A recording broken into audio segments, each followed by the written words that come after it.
மாமல்லபுரம் கடற்கரை கோயில் வளாகத்தில் நடைபெற்ற 12வது சர்வதேச யோகா தின நிகழ்வில் மத்திய இணையமைச்சர் எல்முருகன் பங்கேற்றார். செங்கல்பட்டு மாவட்டம் மாமல்லபுரம் கடற்கரை கோயில் வளாகத்தில் மத்திய தொல்லியல் துறை சார்பில் சர்வதேச யோகா தினம் கடைபிடிக்கப்பட்டது. இதில் சிறப்பு அழைப்பாளராக மத்திய இணையமைச்சர் எல்முருகன் கலந்து கொண்டார்.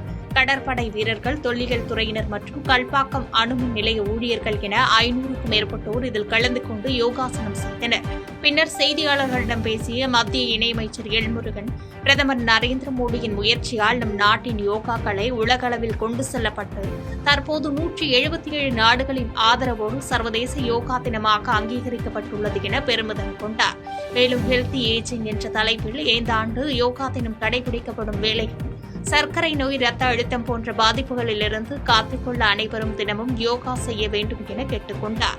ஹெல்தி ஏஜிங் என்று சொல்லக்கூடிய அந்த கான்செப்டில் இந்த வருடத்திற்கான யோகா தினத்தை கொண்டாடிக்கிட்டோம். கிட்டத்தட்ட நம்மளுடைய 2014 நம்மளுடைய மாண்புமிகு பிரதமர் திரு நரேந்திர மோடிஜி அவர்கள் ஐநா சபையில் நம்மளுடைய நாட்டில் தோன்றிய இந்த கலை உலகம் முழுவதும் கொண்டு போகணுன்ட்டு இந்த தீர்மானம் வச்சதில் கிட்டத்தட்ட 177 நாடுகள் இந்த தீர்மானத்தை ஆதரித்து உலக யோகா தினமாக அறிவிக்கப்பட்டு அது தொடர்ந்து ஒவ்வொரு வருடமும் கூட நாம் தொடர்ந்து இந்த யோகா தினத்தை கொண்டாடி கொண்டிருக்கோம். இன்று கிட்டத்தட்ட 130 நாடுகளிலிருந்து கிட்டத்தட்ட 30 லட்சத்துக்கும் மேற்பட்ட யோகா பயிற்சியாளர்கள் இன்றைக்கு யோகாவை செய்து கொண்டிருக்கிறார்கள்.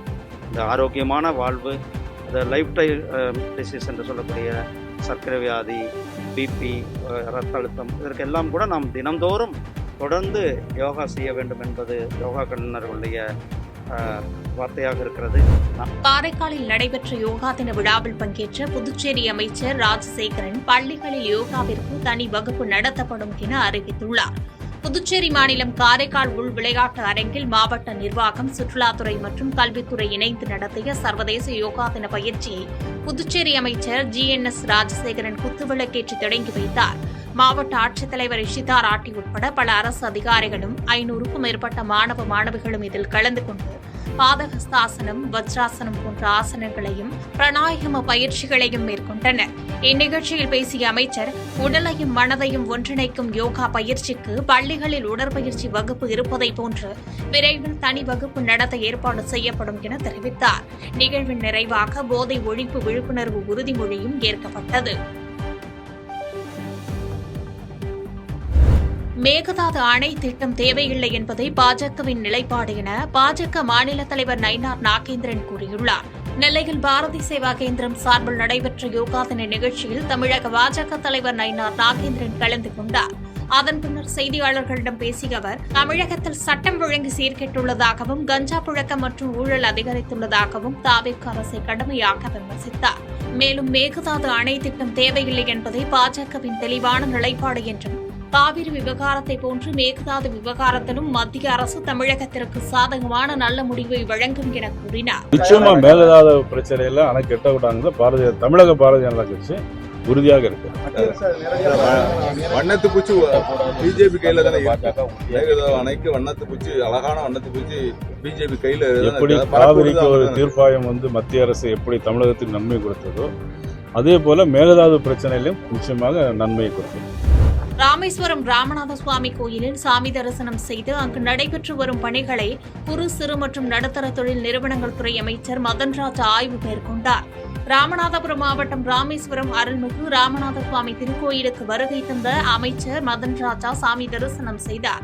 அதனைத் தொடர்ந்து கோயிலில் மேற்கொள்ளப்பட்டு வரும் பல்வேறு திருப்பணிகள் மற்றும் திட்டங்கள் குறித்து திருக்கோவில் இணை ஆணையர் மற்றும் அலுவலர்களுடன் ஆலோசனை மேற்கொண்டார். இந்த ஆய்வின் போது பக்தர்களுக்கு தேவையான அடிப்படை வசதிகள் மற்றும் வாகன நிறுத்தும் இடங்கள் உள்ளிட்ட உட்கட்டமைப்பு வசதிகளை எவ்வித தொய்வுமின்றி தரமாகவும் விரைவாகவும் செய்து முடிக்க வேண்டும் என அதிகாரிகளுக்கு அமைச்சர் அறிவுறுத்தினார். இந்த ஆய்வின் போது மாவட்ட ஆட்சித்தலைவர் சிவகுரு பிரபாகரன் உள்ளிட்ட அதிகாரிகள் உடனிருந்தனர். இதற்கிடையில் அமைச்சர் மதன் ராஜா கோயில் அன்னதான விருந்தில் பங்கேற்று உணவு அருந்தினார். திருப்பூர் அரசு மருத்துவமனையில் அமைச்சர் அருண்ராஜ் திடீர் ஆய்வு மேற்கொண்ட போது தொட்டவுடன் இடிந்து விழுந்த சுவரின் மேல் பூச்சு தொடர்பான வீடியோ வெளியாகி அதிர்ச்சியை ஏற்படுத்தியுள்ளது.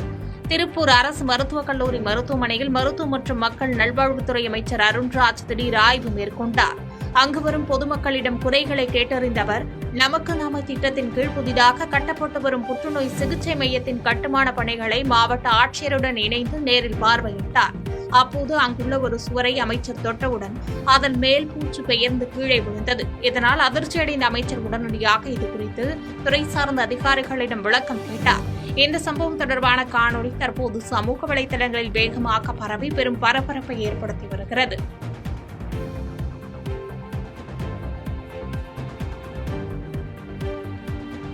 செய்திகளை உடனுக்குடன் தெரிந்து கொள்ள கீழ்கண்ட கேபிள் மற்றும் டிடிஎச் நெட்வொர்க்குகளில் எம்நாடு செய்தி தொலைக்காட்சியை காணுங்கள்.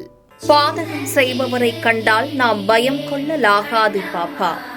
மோதி மிதித்துவிடு பாப்பா, அவர் முகத்தில் உமிழ்ந்துவிடு பாப்பா. அண்மை செய்திகளை உடனுக்குடன் தெரிந்து கொள்ள இணைந்திருங்கள் எம்நாடு தொலைக்காட்சியுடன்.